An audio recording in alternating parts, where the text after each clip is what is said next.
Hello, everyone. I hope you had a great weekend. Got to do something fun while you were home. This week we are on Module 12, so I'll go over that with you in just a minute. So last week you completed the discussion board on Chapter 7 and 10. So I've enjoyed looking through those, and you had a very good conversation about how important it is that we actually listen to children in order to find out what their needs are and to find out what they're frustrated about in order so that we can effectively problem solve and help meet their needs. Also, we talked about punishment versus discipline and about how true, authentic discipline will come out of love and guidance for them and wanting them to do better. So we'll have to remove our frustration and our emotion in order for that to happen. So I look forward to reading your classroom management philosophies, and I will be reading that assignment and your discussion board over the next few days, and we'll have your grades posted as soon as possible. So this week is Module 12.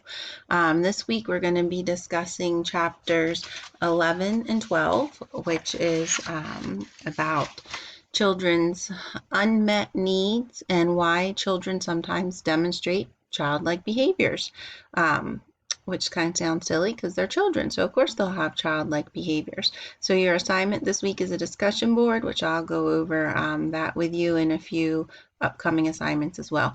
So I've posted the PowerPoint here, so if you want to download that, I've got it right here all ready to go, so I can go over this with you.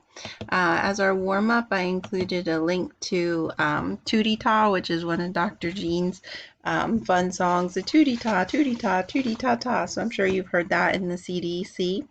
But I just wanted to remind you how important it is to utilize music as part of our classroom management. Music is fun and engaging for the children, and a lot of times it's a stress relief as well. So I know sometimes if things are getting a little bit out of control or out of hand, whether it's in a classroom or home situation, if the adult takes the time to start singing a song, it can really re-engage the children into more desired behavior and be effective at just kind of relieving the stress and calming the situation down. So let's start with going over chapter 11. What do you think of when you hear the word immaturity? Okay. Oftentimes we think of that as like a negative perception. Somebody's immature, it has a negative meaning to it. But really, immaturity just simply means not fully grown. Therefore, if you're young, you're immature. It's not a bad thing. It just means you're immature. So a lot of times immaturity causes many problems in a classroom. As teachers of young children, we need to expect and anticipate that these problems are going to occur. So we need to decide how we can use these opportunities to teach children what is appropriate while acknowledging that what's developmentally appropriate and leaving them with an intact self-esteem.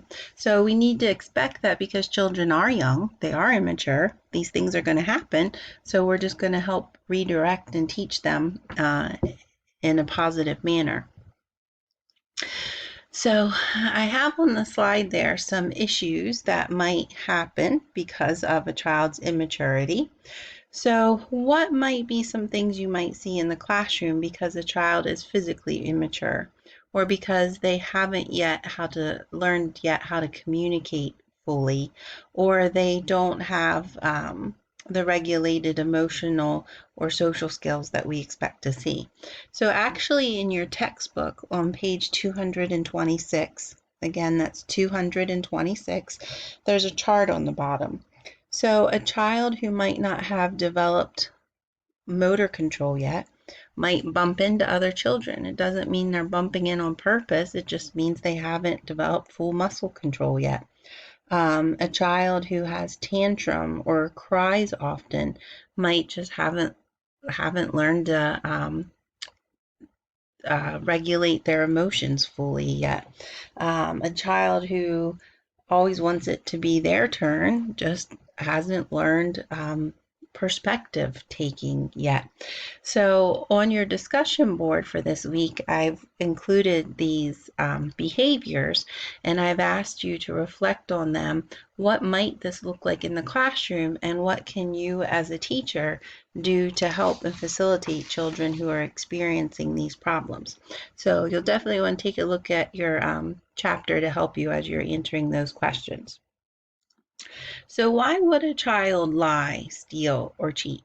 Oftentimes, these behaviors fall under a child's lack of maturity. They might lie because they're still learning to separate what's real and what's fantasy. Children need to learn how to sort out the truth and untruth with our patience and our positive guidance. They need us to teach them about ownership and natural related consequences. Cheating, does a very young child really understand the rules to a game or proper procedures? So the child's perception may be very different from ours or even another child's perception. And of course, we always need to remember to enlist the support of parents and families so we know what's happening and going on in the child's life. So chapter 12 is about unmet needs. Why do babies cry? Right? Well, babies cry in order to have their needs met. They might be hungry, or they might be sleepy. They might need a diaper change, or maybe they just need some love and attention. Crying is their only form of communication to let us know that they have a problem and they need help.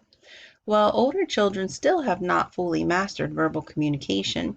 Preschoolers and even kindergartners or first graders, they might not know how to articulate their problem. They might not even be real sure what their problem is. Do you ever have a bad day and you know something's not quite off and you're kind of grumpy, but you're really not even sure what your own problem is? I have those days. Children go through that as well. So it becomes our job to help identify the need and facilitate problem solving so that we can help meet their needs. One of my favorite education quotes is "Fairness is giving each child what he or she needs" by Rick Lavoie. So fairness is not giving every child the same thing. Fairness is giving them what they need. So every child we work with is going to be different. Their family circumstances, backgrounds, relationships, physical traits are all going to be diverse. So will their needs. So this means there's not a one size fits all. We need to make sure each child's unique needs are being met. So frequent needs that a children might experience, I've included here on the slide. So maybe if a child feels like they never have any privacy or never have any time alone, maybe they start to feel grumpy. I know I do. Maybe if they feel like they never get to make any decisions, they might be resistant or start to become resistant to teachers always telling them what to do. Maybe if they're very proud of something or something's new to them, they don't want to share it. Or maybe because of their need for attention or to tell something, it comes across as they're always disruptive. So what can we as teachers do to meet these children's needs? Well, for a child who needs privacy, we could offer them some space so they can do some things on their own. For a child who feels like they need to be in control, we can give them some choices so they can pick what it is they want to do. If for a child who doesn't want to share, well, they don't necessarily need to share everything all the time, especially if it's something that's personal and is theirs. Irritating behavior could be a cry for attention, so we can give the child the attention that they need, and then we can just offer appropriate balance for them of materials. Children also need to feel secure. They need security. They need to have a predictability that they know this is what the environment's going to be like. This is what the consequences are going to be, and that the teacher is always going to handle things in a fair and safe manner. So as teachers, we need to make sure we have consistency in how we start the day, in our routines, our schedules, how we handle behavior, our expectations. They need to know that we will always be the same and treat them the same. Children also have a need for love and acceptance. Do you think all children feel loved by their family? Well, we would hope so, but unfortunately, that's not always the case. Sometimes children struggle with feelings of love and acceptance. Their family may be going through a divorce or illness, death, or even military obligations, and these circumstances leave the children feeling confused. They might think they did something wrong. One American Idol contestant said, I remember watching this a few years ago, and he said his 3-year-old daughter said, "Why don't you want to live with me and mommy anymore?" That was how she interpreted the fact that he was in California filming American Idol. So what can teachers do to help these children? All children need to feel loved and accepted by their teachers. Sometimes you have to fake it, but it is reasonable to ask each teacher to take a positive step towards creating an environment where everyone is loved and respected. In addition to relationships with teachers, children need to feel accepted by their peers. So as a teacher, how can you do this? So that is your discussion board. The second question on your discussion board for this week is, as a teacher, how can you help children to feel loved and accepted by you as a teacher, but also by their peers? Okay. So if I minimize our PowerPoint here and go back, here is our discussion board for this week. So I've already gone over those two questions with you, the question from chapter 11 and 12. So please respond to these two questions and reply to at least one classmate by midnight on Sunday.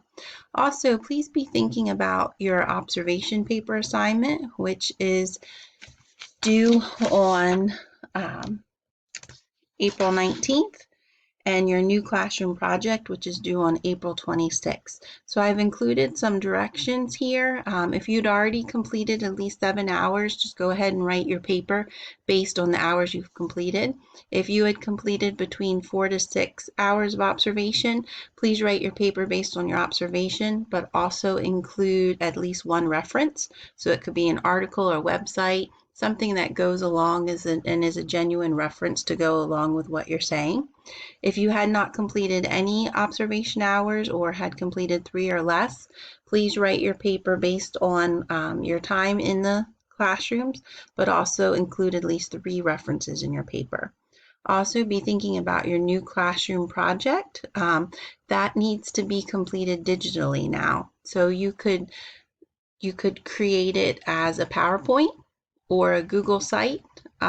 You could do Google PowerPoint slides, which are called Google Slides, or you can make a Google folder, and in your Google folder have all of your documents.